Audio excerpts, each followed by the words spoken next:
ಯಾರು ಮೋಸ ಮಾಡಿದ್ದಾನೆ ಅವನು ಪ್ರೈಮ್ ಮಿನಿಸ್ಟರ್ ನರೇಂದ್ರ ಮೋದಿ ಜೊತೆಯಲ್ಲಿ ಫೋಟೋಲ್ಲಿ ಇದ್ದಾನೆ. ಅಬ್ದುಲ್ ರಜಾಕ್ ಅಂತ ಅವನ ಹೆಸರು. ಈ ರೀತಿ ಸಮಾಜದಲ್ಲಿ ಯಾವ ರೀತಿ ಜನ ಮೋಸ ಮಾಡ್ತಾರೆ ನಮ್ಮ ಗಮನಕ್ಕೆ ಸೆಳೆಯ ಬಯಸ್ತೇನೆ. ಬಹಳ ಇಂಪಾರ್ಟೆಂಟ್ ಒಂದು ಶೂನ್ಯ ವೇಳೆಯಲ್ಲಿ ಈಗ ವಿಕ್ರಮ್ ದತ್ತ ಅಂತೇಳಿ ಒಬ್ಬರು ನಮ್ಮ ಮಾಜಿ ಸೈನಿಕರು ಮತ್ತು ಇನ್ನೊಬ್ಬರು ಮಾಜಿ ಸೈನಿಕರು, ಇವರು ಬಹುಶಃ ಅವರ ಸೇವೆಗೆ ಅನುಗುಣವಾಗಿ ಅವರಿಗೆ ಸರ್ಕಾರಿ ಜಾಗ ಕೊಡಬೇಕಂತ ಹೇಳಿ ಇವತ್ತೊಂದು ನಿಯಮ ಇದೆ. ಆದ ಕಾರಣ ಇವರಿಗೆ ನಾನು ಬಹುಶಃ ಜಾಗ ತೆಗೆದುಕೊಡ್ತೇನೆ ಅಂತ ಹೇಳಿ ಒಬ್ಬ ಬಂದು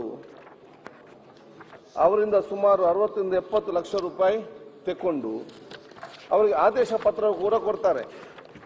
ಆದೇಶ ಪತ್ರ ಹೇಗಿದೆ ಅಂತ ಹೇಳಿದ್ರೆ ಗೆಜೆಟ್ ನೋಟಿಫಿಕೇಶನ್, ಕರ್ನಾಟಕ ರಾಜ್ಯದ ಪತ್ರ, ಎಲ್ಲ ಕಂಡೀಷನ್ಸ್, ಅದರ ಜೊತೆಯಲ್ಲಿ ರೆವಿನ್ಯೂನ ಅಂಡರ್ ಜಂಟಿ ಕಾರ್ಯದರ್ಶಿ ರವೀಂದ್ರನಾಥ್ ಅವರ ಸೈನ್ ಮತ್ತು ಸೀಲ್ ಎಲ್ಲವೂ ಕೂಡ, ಜಾಗ ವಿಸ್ತೀರ್ಣ ಪರಿವರ್ತನೆ ಲ್ಯಾಂಡ್ ಎಲ್ಲವೂ ಕೂಡ ಅವರನ್ನ ಅಲ್ಲಿ ಕರ್ಕೊಂಡು ಕೂಡ ಹೋಗಿದ್ದು ಆಫೀಸಿಗೆ ಡೂಪ್ಲಿಕೇಟ್ ರೆಕಾರ್ಡ್ ಮಾಡಿ. ಇವರು ಬಂದು ಜಾಗ ನೋಡುವಾಗ ಆ ಜಾಗವೇ ಇಲ್ಲ.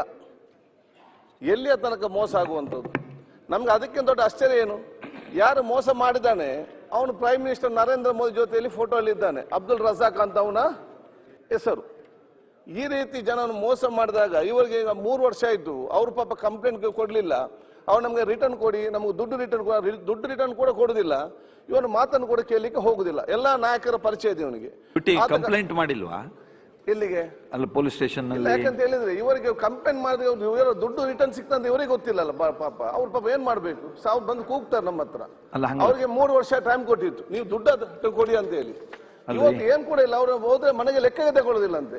ಯಾಕೆ ಇವನು ಎಲ್ಲಾ ನಾಯಕರ ಪರಿಚಯ, ಅಲ್ಲಿ ಏನ್ ಕೂಡ ನಡೆಯುತ್ತಿಲ್ಲ. ಕಂಪ್ಲೇಂಟ್ ಏನಾದ್ರು ಆಗಿದ್ದಿದ್ರೆ ಆಕ್ಷನ್ ತಗೊಳ್ಳಿಕ್ಕೆ ಬರ್ತದಿಲ್ಲ. ಅಲ್ಲ ನೋಡಿ, ಅವರೆಲ್ಲ ಮುಗ್ಧ ಜನರು ಸರ್. ಇವರಿಗೆ ದೊಡ್ಡ ಜನರ ನಾಯಕರ ಇವರ ಇನ್ಫ್ಲುಯೆನ್ಸ್ ಯಾರಲ್ಲಿ ಹೋಗ್ತಾರೆ ಇದಕ್ಕೆ. ಆದ ಕಾರಣ ಸರ್ಕಾರ ಬಹಳ ಗಂಭೀರವಾಗಿ ತಗೊಳ್ಬೇಕು. ಇದರಲ್ಲಿ ಭ್ರಷ್ಟಾಚಾರಕ್ಕೆ ಒಂದು ಇದು ಉದಾಹರಣೆ, ಜನಸಾಮಾನ್ಯರಿಗೆ ಆಗುವಂತಹ ಭ್ರಷ್ಟಾಚಾರಕ್ಕೆ ಇದೊಂದು ಇಲ್ಲಿ ಉದಾಹರಣೆ ಆಗಿದೆ. ಕಳಕಪ್ಪ ಚರಂತಿ ಮಠರು, ಶ್ರೀನಿವಾಸ್ ಪೂಜಾರಿ ಅವರು, ಗೋವಿಂದ ಕಾರಜೋಳ ಅವರು, ಅರುಣ್ ಕುಮಾರ್ ಅವರು, ರಾಮಣ್ಣ ಅವರು, ಸ್ವಲ್ಪ ಜಾಗ ಇಲ್ಲ ಅಲ್ಲಿ ಕೂತ್ಕೊಳ್ರಿ.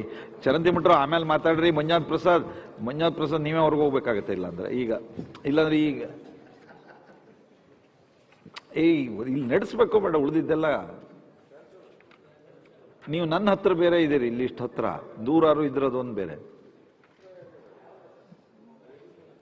ಓಕೆ, ಈಗ ಇವರು ಮಧುಸ್ವಾಮಿ ಅವರು ಈಗೇನು ಅಂದ್ರೆ ಒಂದ್ ನಿಮಿಷ ಈಗ ಕೇಳಿದ್ರಿ ನೀವು, ಅವ್ರು ಹೇಳೋದು ಅವ್ರು ಮೋಸ ಮಾಡಿದ್ದಾರೆ, ಕ್ರಮ ತಗೋಬೇಕು ಅಂತ ಕೇಳಿದೆ. ಅವ್ರು ಹೇಳಿದ್ದೆಲ್ಲ ಕೇಳಿದೆ. ಬಟ್ ಅದರ್ ತೀರಾ 0 ಓವರ್ ರೈಸ್ ಮಾಡಿ ಭ್ರಷ್ಟಾಚಾರಕ್ಕೊಂದು ಉದಾಹರಣೆ ಸರ್ ಇಂಪರ್ಸನೇಷನ್ ಆಗಿದೆ. ನೀವ್ ಹೇಳಿದೀರಾ ಕ್ರಮ ತಗೊಂಡಿಲ್ಲ ಅಂತೀರಿ. ಅವ್ನು ಯಾರ್ಯಾರ ಜೊತೆ ಯಾವ ಫೋಟೋ ತೆಗೆಸ್ಕೊಂಡೋ ನಮಗ್ ಸಂಬಂಧ ಇಲ್ಲ. ನಾವು ಸನ್ಮಾನ್ಯ ಕಂದಾಯ ಸಚಿವರಿಗೆ ಹೇಳಿ ನಾನು ಅವ್ರ ಜೊತೆ ಸೇರಿ ಸ್ಟ್ರಿಕ್ಟ್ ಆಕ್ಷನ್ ತಗೋತೀವಿ. ಆಯ್ತಲ್ಲ, ನೀವು ಒಂದು ಕಂಪ್ಲೇಂಟ್ ಕೊಡ್ಲಿಕ್ಕೆ ಹೇಳ್ರಿ. ನೀವು ಕಂಪ್ಲೇಂಟ್ ಕೊಡಿಸ್ಬೇಕು. ಹಾಲಪ್ಪ ಅವರು